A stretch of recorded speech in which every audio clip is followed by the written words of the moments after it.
Hi traders, welcome back to channel. दोस्तों, आपके channel पे आप लोग को स्वागत करता हूं। आज हम डिस्कस करेंगे ब्राइटकॉम ग्रुप और ये वीडियो बनाने का मकसद यही है ट्रेडर्स कि जितने भी लेटेस्ट अपडेट आए आप लोग के साथ में शेयर करूं। और ये 7 तारीख का ही अपडेट है ब्राइटकॉम ग्रुप का, देख सकते हो। बीएसई एनएसई दोनों को अपडेट दिया है। क्या ऐसा अर्जेंट पड़ा कंपनी को कि जो कि बोर्ड मीटिंग अगस्त 7 तारीख के दिन बैठाना पड़ा, और क्या इसमें डिस्कशन हुआ है? आप हैरान करने वाली ये बात अभी निकल के आ रहा है कंपनी का ट्रेडर्स।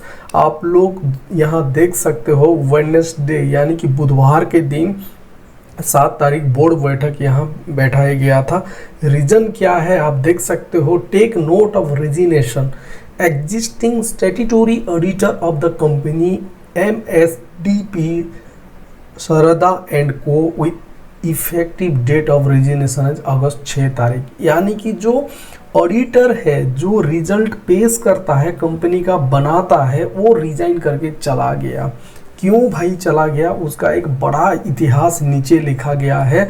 जो ऑलरेडी यहाँ रिजल्ट पेश करने वाला था, ऑडिट करने वाला था, ये जो डीपी सरदा एंड को कंपनी, उसका रेजिग्नेशन लेटर देखोगे तो यहाँ जो नीचे दिया गया है, हम देखेंगे अभी, उसमें होश उड़ाने वाली बात मेंशन किया गया है। उसके साथ साथ कंपनी ने क्या किया है, appointment of new statutory auditor, यानी कि नया ऑडिटर यहाँ कंपनी ने ऑलरेडी 7 तारीख के दिन यहाँ अपॉइंट भी कर दिया है। ऐसा नहीं कि नहीं किया है, कंपनी किया है। नया ऑडिटर कौन सा नाम है, प्रदीप एंड प्रदीप करके यहाँ जो है रजिस्ट्रेशन नंबर दिया गया है, उनका डिटेल्स, उनका ईमेल आईडी भी दिया गया है। और यहाँ टर्म्स ऑफ अपॉइंटमेंट क्या दिया गया है, मिस्टर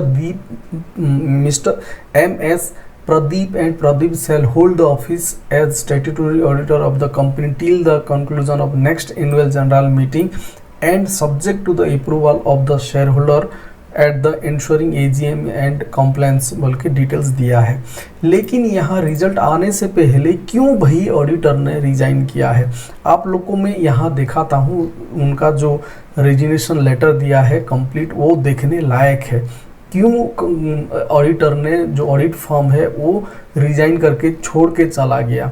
यहाँ देखो, subject resignation from the position of auditor, यानी कि हम पोजीशन का पदवी से रिजाइन कर रहे हैं, यही बता रहे हैं। क्यों, यहाँ देखो, I am writing to formally tender my resignation as the auditor of Brightcom group immediate effect of 6 August 2024। My resignation is prompted by several significant issues. क्या क्या इशूज आया, इसके चलते रिजाइन किए। पहला है lack of required information. We were not provided with the necessary information and documentation to complete our client evaluation and review under the client acceptance section of standard of on quality control issued by the Institute of Chartered Accountants of India ICAI। इसका मतलब है we are not provided necessary information documentation, यानी कि auditor जो audit करेगा company का financial result, उसके लिए तो यहाँ इंडिया ऑफिस में कौन सा बिजनेस हुआ, रेवेन्यू क्या जनरेट हुआ, एक्सपेंस क्या हुआ, यहाँ सब कुछ डिटेल्स चाहिए।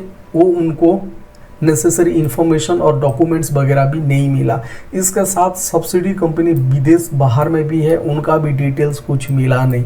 इसके साथ साथ देखोगे और भी ऑडिटर यहाँ बोला है इनएडिक्वेट कोऑपरेशन, यानी कि the lack of cooperation from the company in providing essential documentation and information has impeded our ability to carry out our audit responsibility effectively. यानी कि इनएडिक्वेट कोऑपरेशन, यहाँ जो मैनेजमेंट है कंपनी का, कोऑपरेशन भी ऑडिटर के साथ सही नहीं रहा।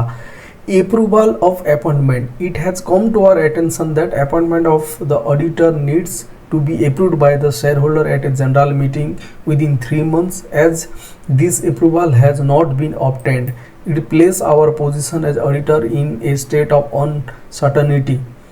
We are concerned about whether we have properly assumed the office of the auditor and whether our appointment complies with the legal requirement। ये बड़े बात बोल दिए हैं। ये देखो, जब ये सरदा एंड सरदा कंपनी वाला जो अभी लेटेस्ट रिजाइन दे के चले गए, उनको अपॉइंटमेंट लेने के लिए क्या करना पड़ता है, यहाँ शेयर होल्डर का जनरल मीटिंग में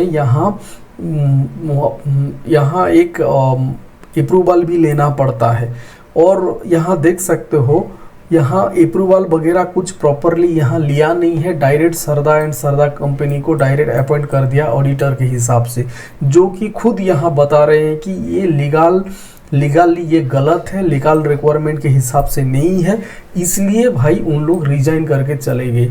ऑडिटर का देखो रिजाइन करना एक बड़े सिग्नल है कि कहीं ना कहीं कंपनी ने ऑडिटर को प्रॉपर डॉक्यूमेंटेशन, प्रॉपर इन्फॉर्मेशन नहीं दे रहे हैं, कोऑपरेशन ठीक से नहीं कर रहे हैं, ऊपर से जैसे तैसे करके यहाँ अपॉइंट कर दिए थे, लेकिन यहाँ प्रॉपर अप्रूवल वगैरह नहीं लिए थे।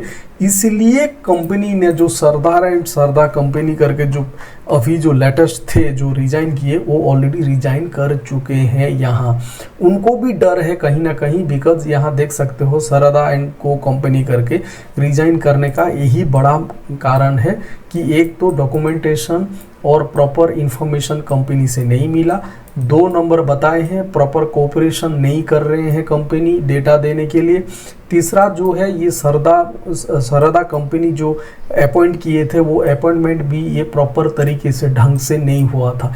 ये सब चलते ये जो सरदा कंपनी करके जो ऑडिट करने वाले थे रिजल्ट का, उन लोग रिजाइन करके चले गए, क्योंकि उन लोग कुछ ना कुछ ऑडिट करके यहाँ रिजल्ट दे देंगे, कल के दिन सेबी का डंडा पड़ेगा और उन लोग का जो रजिस्ट्रेशन है, जो सर्टिफिकेट है ऑडिट करने का, उसको रद्द कर दिया जाएगा जैसे पिछले बार हुआ था।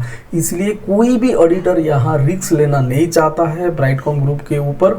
जो भी ऑडिटर यहाँ ऑडिट करेगा उसको प्रॉपर हर चीज़ मिलना चाहिए, ऐसे नहीं कि हाँ चलेगा ये नहीं है तो भाई डाल दो यहाँ और रिजल्ट निकाल दो, नहीं होगा, क्योंकि कंपनी के ऊपर सख्त नज़र सीबी का यहाँ पड़ा हुआ है। तो ये देखने लायक है कि अभी नया जो ऑडिटर अभी ऑडिट करने के लिए जो प्रदीप एंड प्रदीप कंपनी करके जो यहाँ अपॉइंट किया जा रहा है, तो ये प्रॉपरली रिजल्ट को पेश कर पाएंगे नहीं कर पाएंगे, ये तो आने वाला वक्त ही बताएगा ट्रेडर्स। ये था कंप्लीट एंड कंप्लीट आपका ब्राइटकॉम ग्रुप के ऊपर अपडेट।